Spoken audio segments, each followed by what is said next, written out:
রাজধানীতে হালকা শীতের আমেজে দিন শুরু হয়েছে। সোমবার সকালে ঢাকায় সর্বনিম্ন তাপমাত্রা রেকর্ড করা হয়েছে 14.9 ডিগ্রি সেলসিয়াস। ভোরের দিকে শীতের অনুভূতি থাকলেও আকাশ ছিল পরিষ্কার। আবহাওয়া অধিদপ্তর জানিয়েছে, ঢাকা ও পার্শ্ববর্তী এলাকায় আজ আবহাওয়া প্রধানত শুষ্ক থাকতে পারে।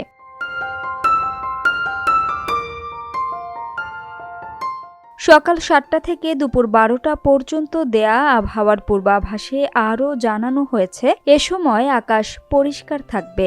একই সঙ্গে উত্তর অথবা উত্তর পশ্চিম দিক থেকে ঘন্টায় 8 থেকে 12 কিলোমিটার বেগে বাতাস প্রবাহিত হতে পারে। দিনের তাপমাত্রা অপরিবর্তিত থাকার সম্ভাবনা রয়েছে।